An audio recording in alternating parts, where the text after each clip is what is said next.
আসসালামু আলাইকুম এভরিওয়ান। সুখের ঠিকানা গল্পের 6 নম্বর পার্ট। তো চলো বেশি কথা না কইয়া গল্প শুরু করা যাক। নুসরাত বাগানে এসে দেখে ইমরান মাথা নিচু করে বসে বারবার হাত মুষ্টিবদ্ধ করছে। নুসরাত ভয় পাচ্ছে খুব, তারপরও সাহস সঞ্চয় করে নিঃশব্দে এসে ইমরানের পাশে বসে। ইমরান একবার মাথা তুলে তাকিয়ে আবার নিচের দিকে তাকিয়ে থাকে। নুসরাত বলল, ভাইয়া এখানে একলা বসে আছিস কেন? মন খারাপ? আমি রেগে বললাম, তোর সমস্যা কি তাতে? যা তো তোর কাজে যা, বিরক্ত করিস না। নুসরাত বলল, আমি তো এখন আমার কাজে এসেছি। ইমরান কিছু বলছে না, চুপ করে আছে। নুসরাত বলল, ভাইয়া আমার সাথে রাগ করছিস কেন? আমি কি বলছি ওরে আমাকে কোলে নিতে, আর তুই ওর নাকটা ফাটিয়ে দেস নাই কেন? নুসরাতের কথা শুনে ইমরান রেগে যায়। সে নুসরাতের দিকে তাকিয়ে নুসরাতের চুলের মুঠি চেপে ধরে বলতে লাগলো, নুসরাত ওই কথা আবার মনে করিয়ে দিয়ে আমার মাথা গরম করিস না তো। তোর মতো গাধা মনে করস আমারে? তুই বোঝস না ও তোকে দেখার সাথে সাথে তোর পিছন ঘুরঘুর করছে, তোর সাথে ভাব জমানোর চেষ্টা করছে। আর তুই জানতি ডেয়ারটা দিলে ও তোকেই কোলে নিবে। তুই ইচ্ছে করেই ওকে ডেয়ারটা দিয়েছিস কেন? ওকে তোকে টাচ করার সুযোগটা দিয়ে দিলি। তুই ভাবলি না এর জন্য আমি তোর কি করতে পারি? ও তোকে কোলে নিয়েছে, এটা জাস্ট আমি নিতে পারতেছি না। বিয়েটা শেষ হোক, তারপর তোদের দুইটাকে আমি দেখে নিব। আমাকে কষ্ট দেওয়ার উপকার খুব ভালো করেই বুঝাবো। ইমরান নুসরাতের চুলের মুঠি শক্ত করে ধরাই নুসরাত ব্যথা পায়। নুসরাত বলে ওঠে, ভাইয়া ব্যথা পাচ্ছি। ইমরান নুসরাতকে ছেড়ে দিয়ে দোলনা থেকে উঠে চলে যাচ্ছে। নুসরাত তাড়াতাড়ি করে দোলনা থেকে উঠে দৌড়ে পিছন থেকে ইমরানকে দুই হাত দিয়ে শক্ত করে জড়িয়ে ধরে। নুসরাত বলল, ভাইয়া আমি সরি, আমাকে ক্ষমা করে দে। আমি তোকে এতটা হার্ট করতে চাইনি। তুই যা শাস্তি দিবি আমি তা মাথা পেতে নিব। তোর আমাকে যা ইচ্ছা তাই করতে মন চাই কর, তারপরও আমার সাথে রাগ করে থাকিস না, আমি সহ্য করতে পারবো না। নুসরাত প্রায় কেঁদে দিয়েছে। ইমরান নুসরাতের হাত ছুটিয়ে নুসরাতকে সামনে এনে দাঁড় করায়। আমি বললাম, ভেবে বলছিস তো তোর সাথে যা করতে মন চাই করতে পারবো? এখানে রাগ অভিমান চলুক, আসুন আমরা একটু চাচার কাছ থেকে ঘুরে আসি। ও আল্লাহ গো, কোমরটা ভাঙা গেল গো। ও চাচা, আপনি আর কোনো মানুষ খুঁজে পান না? সেই আমার উপরেই আপনারে উষ্টা খাইয়া পড়ে যাইতে হইব। ও আল্লাহ, আমার হাতের বিরিয়ানির প্লেট কোথায় গেল? চাচা বলল, আরে আস্তে থাম, তুই আসোস তোর কোমর নিয়া, বিরিয়ানি নিয়া। আর এইদিকে আমার কিরাসের সামনে পয়রা আমার যে ইজ্জত গেল, এখন কিরাসের আমি এই মুখ দেখামো কেমন করে? জরিনা বানু বলল, চাচা আপনার কিরাসও আছে? চাচা আপনার লুঙ্গি? জরিনা বানুর কথা শুনে চাচা তার মাথায় একটা ঠোয়া মারে। চাচা বলল, ওই বেডি খবরদার অজ্ঞান হবি না, লুঙ্গি খুললে সমস্যা নাই, ভিতরে প্যান্ট আছে। এইদিকে আমি বললাম, ভেবে বলছিস তো যা করতে মন চাই তাই করতে পারবো? নুসরাতের হুঁশ ফিরে আসে। সে কি বলতে কি বলে ফেললো। এখন ডেভিলটা যদি উল্টাপাল্টা কিছু করতে চাই? নুসরাত ভয়ে ভয়ে জিজ্ঞেস করে, কি করতে চাস তুই? আমি বললাম, বুঝিস না কি করতে চাই? আমি লুচ্চা ছেলে, অসভ্য বিয়াদব, সুযোগ পেলেই চুমু খাই। এখন কি করতে চাইবো খুব করে বুঝেছিস নিশ্চয়ই। ইমরানের কথা শুনে নুসরাতের কলিজার পানি শুকিয়ে যায়। সে ভয়ে এক ঢোক গিলল। ডেভিলটা এখন তাকে ভালোভাবেই ধরাশায়ী করলো। এখন যদি ডেভিলটা সত্যি সত্যি এইসব করে, আল্লাহ গো আমি নাই, আমি পালাই। নুসরাত কোনো কথা না বলে পাশ কেটে দৌড় দিতে নিলেই ইমরান হাত চেপে ধরে। নুসরাত বলল, আল্লাহ গো। আমি বললাম, পালাচ্ছিস কোথায়? এভাবে কথা দিয়ে কথা না রেখে চলে যাচ্ছিস, দিস ইজ নট ফেয়ার, এটা কিন্তু ঠিক না। নুসরাত বলল, ভাইয়া আমি তো ইচ্ছে করে বলিনি, মুখ ফসকে বের হয়ে গেছে। মুখে ইনোসেন্ট হাসি আনার চেষ্টা করছে। আমি বললাম, সে যেটাই হোক, এখন তো আমি তোকে ছাড়ছি না। সুযোগ যখন পেয়ে গেছি, হাতছাড়া তো আমি একদম করব না। নুসরাত বলল, ভাইয়া আমি কিন্তু চিৎকার করব আমার সাথে খারাপ কিছু করলে। আমি বললাম, চিৎকার করবি? আমার অনুমতি নেওয়ার কি আছে? ইমরান নুসরাতকে টেনে এনে দোলনায় বসিয়ে নুসরাতের দুই পাশে দুই হাত দিয়ে নুসরাতের দিকে ঝুঁকে পড়ে। নুসরাত দুম খিসে ঠোঁট কামড়ে চোখ বন্ধ করে আছে। ইমরানের মুখ নুসরাতের মুখের খুব নিকটে। আমি বললাম, তোর কথা একদমই বিশ্বাস করতে নেই, তুই কথা দিয়ে কথা রাখতে পারিস না। ইমরানের বলা কথা শুনে নুসরাত চোখ মিলে তাকায়, দেখে ইমরান গভাগভ হেঁটে বাড়ির ভিতরে চলে যাচ্ছে। নুসরাত বোকার মতো ইমরানের যাওয়ার দিকে তাকিয়ে আছে। কেউ একজন বিরিয়ানির থালা নিয়ে সামনে আসায় জরিনা বানু বলে ওঠে, এই তো আমার বিরিয়ানির থালা। পরক্ষণে চোখ উপরে তুলে ভয়ে একটা বিষম খায়। ফুপি যে রাগে ফুলছে, জরিনা বানু তা দেখে নিচ থেকে উঠেই এক দৌড়ে পালালো। চাচা বলল, আপা তুই বিরিয়ানি না খেয়ে মাথায় দিয়ে বসে আছিস কেন? চাচার কথা শুনে ফুপির রাগের মাত্রা দ্বিগুণ বেড়ে যায়। ফুপি ঠাস করে চাচার গালে একটা থাপ্পড় দিয়ে হনন করে হেঁটে উপরে চলে যায়। চাচা গালে হাত দিয়ে নিচে বসে পড়ে। আজ তার মান ইজ্জত কিছুই থাকলো না। এইদিকে দিশা তখন থেকেই দিহানকে খুঁজেই যাচ্ছে। সেই সকালে তার হাতের কাছে তার বাড়িতে দিহান আছে, অথচ আজকে বেটাকে ঠিকমতো জ্বালানোর সুযোগই পেল না। দিশা খুঁজতে খুঁজতে নিচে চলে আসে। চারিদিকে চোখ বুলাতে দিহানকে দেখে মেজাজ খারাপের চরম পর্যায়ে চলে যায়। দিহান দুইটা মেয়ের সাথে হেসে হেসে কথা বলছে। এই দৃশ্য দেখে দিশার রাগে গা জ্বলে যাচ্ছে। ওরে বাটপার, এরে তো ভালো ভদ্র নিষ্পাপ পোলা মনে করছিলাম, কিন্তু এ তো তা নাম, এও তো দেখছি লুচ্চা কমিটির সদস্য। দিশা এক দৌড় দেয় দিহানের দিকে। এভাবে হঠাৎ করে কেউ দৌড়ে আসায় মেয়ে দুইটা ও দিহান ভেবাচাকা খেয়ে ওঠে। দিশা হাতে হাত বাড়ি দিয়ে ঠোঁটে কামড় দিচ্ছে, এমন রিয়াক্ট করছে যেন আজকে এদের সবাইকে মেরে পিন্ডি চটকাবে। দিহান ভুরুকুসকে দিশাকে জিজ্ঞেস করে, কি সমস্যা, এমন করছো কেন? দিশা বলল, দিহান তুমি আমার সাথে এভাবে করতে পারলা? সামান্য একটা ফোন ধরি নাই বলে তুমি এখন আমাকে ছাড়া অন্য মেয়েদের নিয়ে ঘুরছো, এখন আমার কি হবে? দিহান দিশার কথা শুনে বোকা বনে যায়। তাছাড়া দিহানের কি বা করার আছে? এই মেয়ে এখন এসব কি বলছে? মাথায় কি সমস্যা আছে, নাকি ভুল করে এই বাসায় ঢুকে পড়েছে? দিহান বলল, এই দিশা সমস্যা কি তোমার? কি বলছে এইসব? আর বাচ্চাদের মতো ভেবা করছো কেন? দিশা বলল, কি আমি ভেবা করি? আজ আমি পর হয়ে গেলাম, আমার কথাও এখন সহ্য হয় না, আমি আমার ভাইয়াকে সব বলে দিব। দিশা পিছন ফিরে হাঁটা ধরলে দিহান হাত চেপে ধরে মেয়েদেরকে এক্সকিউজ মি বলে দিশাকে একপাশে টেনে আনে, যেখানে কোনো মানুষজন নেই। ইমরান ভিতরে এসে চাচাকে এভাবে গালে হাত দিয়ে বসে থাকতে দেখে অবাক হয়ে চাচার পাশে বসে। আমি বললাম, চাচা কি হয়েছে, কে মেরেছে তোমাকে? আর এভাবে এখানে নিচে বসে আছো কেন? মান ইজ্জতের তো 12টা বাজিয়েছো। চাচা বলল, কি উল্টাপাল্টা কইতেছিস? আমারে কেউ মারতে যাইবো কেন?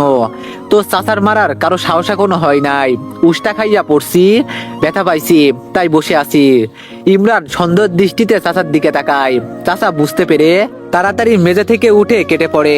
উপর থেকে রাফসান ইমরানকে দেখে নিচে নেমে এসে নুসরাতের কথা জিজ্ঞেস করে। বিকালের ঘটনার জন্য এমনিতে ইমরান প্রচুর রেগে আছে, এখন আর রাগ সহ্য করতে পারছে না। ইমরান রাফসানের কাঁধে হাত দিয়ে বলল, চল তোকে নুসরাতের কাছে নিয়ে যাচ্ছি। রাফসান বলল, কোথায় নুসরাত? আমি বললাম, আমার সাথে চল, নিয়ে যাচ্ছি। ইমরান রাফসানের কাঁধে হাত দিয়ে রাফসানকে বাগানের দিকে নিয়ে যায়। রাফসান দেখে নুসরাত দোলনায় বসে আছে, সে ডেকে ওঠে, নুসরাত। রাফসান নুসরাতের দিকে যেতে নিলে ইমরান হাত চেপে ধরে। নুসরাত ভয়ে ভয়ে ইমরানের দিকে তাকিয়ে আছে, না জানি এখন কুরুক্ষেত্র শুরু হয়। আমি বললাম, নুসরাতকে পছন্দ করিস? আই মিন ভালো টালো বাসিস নাকি? ইমরানের প্রশ্ন শুনে নুসরাত এক বিষম খায়, কিন্তু রাফসান হাসি মুখে জবাব দেয়, ভালোবাসি। নুসরাত চোখ বড় বড় করে রাফসানের দিকে তাকায়। গাধাটা বলে কি, সকালে গাধাটার সাথে দেখা হয়েছে, আর এখন সন্ধ্যায় এসে বলছে ভালোবাসি? এই রাফসান গাধা তো আজ গেয়া। নুসরাত ভয়ে ভয়ে ইমরানের দিকে তাকায়। নুসরাত ভয়ে বড় একটা ঢোক গিলল, কারণ ইমরান আগে থেকেই তার দিকে তাকিয়ে আছে। দিহানের রাগী মুখ দেখে দিশা মুখ থেকে সুইট হাসি এনে দিহানের রাগকে সরিয়ে দেওয়ার চেষ্টা করছে, কিন্তু ওমা, এই দিহান বেটার রাগ চেহারা থেকে যাচ্ছে না। দিশা নিজের সুইট হাসিকে গালি দিতে থাকে। সামনের মানুষটার রাগ যদি তোর হাসি দেখে না উদাও হয়, তাহলে এই হাসি রেখে কি লাভ? দিহান বলল, এই দিশা তোমার সমস্যাটা কোথায়, আমায় একটু বলবে? হ্যাঁ। দিশা বলল, আমার সমস্যা তো আপনি। দিহান বলল, মানে বুঝলাম না। দিশা বলল, আপনি ওই মেয়েদের সাথে লুচুগিরি করছিলেন কেন? দিহান বলল, আমি কখন লুচুগিরি করলাম, জাস্ট কথাই তো বললাম। দিশা বলল, আমি ছাড়া অন্য কারোর সাথে কথা বলতে পারবেন না, বললে সেটা লুচুগিরির আয়ত্তায় পড়বে। ওই মিস্টার, আপনি বোঝেন না, আপনার প্রতি আমার সামথিং সামথিং ফিল হয়। গাধা দিহান একটা, কিচ্ছু বোঝে না। দিশা কথাগুলো বলেই হনহন করে হেঁটে চলে যায়, আর দিহান মুচকি হেসে দিশার যাওয়ার দিকে তাকিয়ে থাকে। ইমরান রাফসানকে উদ্দেশ্য করে বলে, এখন তোদের মিলেমিশে একাকার হওয়ার জন্য তোদের নিজের নিজেদের পার্সোনাল টাইম স্পেন্ড করার জন্য আমি কি এখান থেকে চলে যাব? নুসরাত অবাক হয়ে ইমরানের কথা শুনছে। এই ডেভিলটা কি বলছে? কি পার্সোনাল টাইম স্পেন্ড করব মানে কি? সব তো মাথার উপর দিয়ে যাচ্ছে। ডেভিলটা করতে চাইছেটা কি? রাফসান বলল, ভাই তুই গেলে ভালো হয়, নুসরাতের সাথে একটু কথা বলতে পারতাম। আমি বললাম, আচ্ছা আমি যাচ্ছি। ইমরান ঘুরে চলে যেতে নিলে নুসরাত তড়িৎ গতিতে দোলনা থেকে উঠে ইমরানের হাত চেপে ধরে। নুসরাত বলল, ভাইয়া এইসবের মানে কি? কোথায় যাচ্ছিস তুই? আমি বললাম, শুনেছিস তো ও তোকে ভালোবাসে, তাই তোর সাথে একটু আলাদা করে কথা বলতে চাই, তাই সুযোগ করে দিচ্ছি। নুসরাত বলল, ভাইয়া তুই কি পাগল হলি? কি বলছিস তুই? কোনো খেয়াল আছে তোর? ও আমাকে ভালোবাসে বলল, আর তুই তার কাছে আমাকে রেখে যাচ্ছিস। আমি বললাম, তোর আশা আমি কি করতাম ওর সাথে? নুসরাত বলল, তোকে কিছু করতে হবে না, যা করার আমি করব। নুসরাত ইমরানের হাত ছেড়ে দিয়ে রাফসানের সামনে দাঁড়ায়। নুসরাত বড় একটা নিঃশ্বাস নিয়ে বলতে শুরু করে, এই যে মিস্টার, আপনার নাম জানো কি? থাক, নাম জেনে আমার কোনো কাজ নেই। কি যেন বললেন? ভালোবাসেন? আপনি আমাকে ভালোবাসেন বলে দিলেই মনে করছেন আপনি আমার থেকে হ্যাঁসূচক রেজাল্ট পাবেন? মন কান দিয়ে শুনে রাখুন, আমি এই ডেভিলটাকে মানে ইমরানকে ভালোবাসি। একটু না, অনেক ভালোবাসি। ওই ডেভিলটা ছাড়া আমার মনে প্রাণে অন্য কেউ নেই, আর কখনো হবেও না। তাই এইসব ভালোবাসা খারাপ বাসা আমাকে দেখাবেন না। আর হ্যাঁ, আমার পিছু ঘুরবেন না। আপনার কারণে আমার ডেভিলটা আমার সাথে বারবার রাগ করে, আমার সাথে ঠিকমতো কথা বলে না, মুখ ফুলিয়ে বসে থাকে, আর কখনো যেন আমার ধারে কাছে আপনাকে ঘেঁষতে না দেখি। নুসরাত একদমে কথাগুলো বলে রাফসানের সামনে থেকে সরে এসে ইমরানকে ভেঙচি দিয়ে ইমরানের পাশ কেটে চলে যায়। ইমরান অবাক হয়ে নুসরাতের কথাগুলো এতক্ষণ শুনে গেছে। ইমরানের নিজের কাছে মনে হচ্ছে সে কোনো একটা ঘরের ভিতরে বন্দি আছে। নুসরাতের কাছে এমন কিছু শুনবে সে আশা করেনি। পরক্ষণই নুসরাতের ভ্যাংচিতে ইমরানের হুঁশ ফিরে আসলে সে হেসে দেয়। নুসরাতের কথাগুলো শুনে ইমরানের ভিতরে এতক্ষণ জমে থাকা সব রাগ নিমিষেই উদাও হয়ে গিয়ে মুখে হাসির ঝলক ফুটে ওঠে। নুসরাতের সব কথা রাফসানের মাথার উপর দিয়ে গেল। সে ইমরানের দিকে ফিরে জিজ্ঞেস করে, ভাই নুসরাত এইসব কি বলল? রাফসানের কথা শুনে ইমরান মুখে গম্ভীর ভাব এনে জবাব দেয়, যা বলছে নিশ্চয় শুনছোস, সবকিছু সত্যি বলেছে, একদণ্ড মিথ্যা কথা বলেনি। রাফসান বলল, ও তোকে ভালোবাসে, কিন্তু আমি যে ওকে ভালোবাসি, ওকে তুই ছেড়ে দে। রাফসানের কথা শুনে ইমরানের ভয়ঙ্কর রাগ উঠে যায়। সে তেড়ে এসে কষিয়ে একটা থাপ্পড় মারে রাফসানের গালে। রাফসানের কলার চেপে ধরে বলে, তোর সাহস কি করে হয় এই কথা আমাকে বলার? একদম মেরে ফেলবো। তোর ভাগ্য ভালো তুই আমার ফুফাতো ভাই, তাই তোকে এখন পর্যন্ত কিছু করলাম না, কিন্তু লাস্ট ওয়ার্নিং দিচ্ছি, ভুলেও যদি নুসরাতের আশেপাশে ঘুরঘুর করতে দেখি, তুই যে আমার ফুফাতো ভাই এই কথাটা একদম ভুলে যাব আমি, মনে থাকে যেন। ইমরান রাফসানকে ছেড়ে হনহন করে হেঁটে বাগান ত্যাগ করে ভিতরে চলে যায়। থাপ্পড় যেহেতু খেতে হয়েছে, এই নুসরাতকে নিজের করে না পাওয়া পর্যন্ত আমি ছাড়ছি না। এই নুসরাতকে এখন নিজের করে পাওয়া রাফসানের জিদ হয়ে দাঁড়িয়েছে। খুব শীঘ্রই এই নুসরাতকে নিয়ে নতুন কিছু হতে চলেছে। রাফসান গালে হাত দিয়ে কথাগুলো ভেবে জোরে হেসে ওঠে। ইমরান নুসরাতকে খুঁজছে। ম্যাডাম নিশ্চয়ই তার উপর রাগ করে আছে, ম্যাডামের তো রাগ ভাঙাতে হবে। ইমরান নুসরাতের রুমের কাছে এসে দরজা ধাক্কা দিয়ে দেখে দরজা ভিতর থেকে বন্ধ। তার মানে নুসরাত ভিতরে আছে। ইমরান দরজায় নক করে, কিন্তু ইমরান মুখে কথা বলে না। দরজা এবার জোরে ধাক্কা মারে। নুসরাত মুখে বিরক্ত নিয়ে দরজা খুলে তাকে ঝাড়ি দিতে প্রস্তুত নিলে দেখে তার ডেভিলটা দাঁড়িয়ে আছে। নুসরাত ইমরানকে দেখে অন্যদিকে ঘুরে যায়। নুসরাত বলল, কি চাই? নুসরাতের কাণ্ড দেখে ইমরানের অনেক হাসি পায়। ইমরান হাসি কন্ট্রোল করে জবাব দেয়, আমার নুসরাত রানীকে চাই, উনি কি এখানে আছে? নুসরাত বলল, না নাই, এখানে নুসরাত নামের আপনার কোনো রানী নেই, আপনি ভুল নাম্বারে ডায়াল করেছেন। চাচা রুমের পাশ দিয়ে যাচ্ছিল। এদের কথোপকথন শুনে চাচা হঠাৎ করে দাঁড়িয়ে যায়। তার ভাতিজা নুসরাতের সামনে দাঁড়িয়ে নুসরাতকে জিজ্ঞেস করছে নুসরাত রুমে আছে কিনা। আবার তার জবাবে নুসরাত জবাব দিচ্ছে রুমে নাকি নুসরাত নেই। চাচা হিসাব মিলাতে পারছে না। নুসরাত যদি না থাকে তো কি নুসরাতের ভূত দাঁড়িয়ে আছে? চাচা ধরে নিয়েছে তার ভাতিজা ভাতিজি দুজনে আজকে পাগলাগারদ থেকে পালিয়ে এসেছে। তা না হলে এমন পাগলের মতো বকবে কেন? চাচা তাদের পাগলামি আর সহ্য করতে না পেরে দুজনের মাঝে এসে ঢুকে পড়ে, দুই হাত দিয়ে দুইটার হাত চেপে ধরে। চাচা বলল, অনেক হয়েছে পাগলামি, চল দুইজনে চল, আজকে তোদের দুজনকে পাগলা গারদে ভর্তি না করিয়ে আমি ছাড়ছি না। কি একটা অবস্থা তোদের, গায়ে হলুদের দিন তোদের দুজনকেই পাগল হতে হলো। আমি বললাম, চাচা হচ্ছেটা কি, হাত ছাড়ো, আর কি সব আবল তাবল বলছো? চাচা বলল, ও আমারে তাহলে চিনছোস, তাহলে নুসরাত রে চিনস না কে?